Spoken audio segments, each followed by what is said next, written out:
Super movie bro, different story, block buster. ఎలా ఉందమ్మా movie? ఎలా ఉంది? Very super. Super super great movie. Super ఉంది సినిమా. నాగబంధం చాలా బాగా అనిపించింది. నేను చూసిన నా చిన్నప్పటి నుంచి చూసిన సినిమాల్లో ఈ మధ్యన హనుమాన్ సినిమా బాగా నచ్చింది. దాని తర్వాత నాగబంధం సినిమానే అన్న. ఎక్సలెంట్ విజువల్స్కి గ్రాఫిక్స్ మాత్రం కంపల్సరీ ఇయర్ నేషనల్ అవార్డు వస్తుంది. చాలా బాగా చూపించారు విష్ణు గారి గురించి, అనంత పద్మనాభ స్వామి ఆయన నగలు ఎక్కడున్నాయి, ఆ చరిత్ర, ఇలాంటి సినిమాలు రావాలి బ్రో. అప్పుడు ఒక కాంతార, ఒక హనుమాను, దాన్ని కట్ చేసి ఇప్పుడు నాగబంధం. ఎక్సలెంట్. హీరో ఎవడో తెలియదు. ఆ గ్రాఫిక్స్ విజువల్స్కి మాత్రం గట్స్ ఉండాలి. ఆయన విష్ణు మీద, అనంత పద్మనాభ స్వామి గురించి ఆ చరిత్ర మీద తీయాలంటే గట్స్ ఉండాలా. ఎక్సలెంట్గా చూపించారు బ్రో. మళ్ళీ ఒక మంచి సినిమా వచ్చింది మన హనుమాన్ తర్వాత.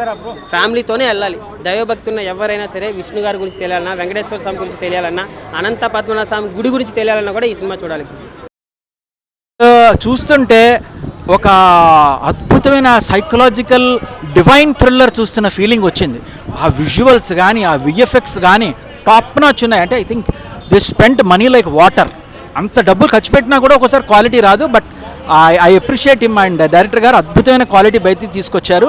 ఈ సినిమా ఇండియన్ స్క్రీన్స్ని షేక్ చేస్తుందేమో అన్న ఫీల్ తెప్పిస్తోంది.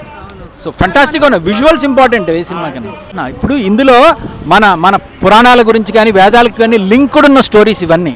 సో అందులో ఒక పాట కూడా రిలీజ్ చేశారు. అద్భుతమైన విజువల్స్. సో మన వేదాలు, మంత్రాలు, వాటిలో ఉండే సీక్రెట్స్, వాటిలో ఉండే రహస్యాల్ని బేస్ చేసుకుని తీసిన సినిమా ఇది. సో మీరు మీకు ధర్మం పట్ల, సనాతన ధర్మం పట్ల ఇంట్రెస్ట్ ఉంటే ఇలాంటి సినిమాలు అద్భుతంగా కనెక్ట్ అవుతాయి. రెండు ఏంటంటే quality of film making, visuals అవి కూడా చాలా అద్భుతంగా ఉన్నాయి. అంటే మన రాజమౌళి గారి సినిమా ఏదో చూస్తున్న రేంజ్లో ఉంది. సో ఆయన ఆ రేంజ్ విజువల్స్ తీసుకురావడం. ఎలా ఉంది బ్రో నాగబంధనం? నాగబంధం సినిమాతో ఇప్పటి వరకు ఇండస్ట్రీలో ఉన్న రికార్డులన్నిటి కూడా బంధన వేశాడు. సో డైరెక్టర్ ఎవరో తెలియదు కానీ డైరెక్టర్ కనిపిస్తే అసలు రెండు చేతులు పెట్టి దండం పెడతాం. ఒక మంచి అసలు ఆ శివుని కానీ, అనంత పద్మనాభ స్వామిని కానీ అసలు కళ్ళకు కట్టినట్టు చూపించాడు అప్పుడు జరిగిన కథని. సో ఇలాంటి సినిమా నేను ఇంతవరకు చూడలేదు. ఒక అద్భుతం చూసా. కొంతమంది 100 కోట్లు 1000 కోట్లు పెట్టి సినిమాలు తీస్తున్నారు. అవి ఒక రోజు 2 రోజులు కూడా ఆడలేదు. కానీ ఇంత తక్కువ బడ్జెట్లో నాగబంధం లాంటి ఒక గొప్ప సీజీ వర్క్తో ఉన్న దేవుడి సినిమా చూపించారు. మన మహావతార్ నరసింహ అని ఉంది కదా సినిమా, ఆ సినిమాని మించి ఉంది సినిమా.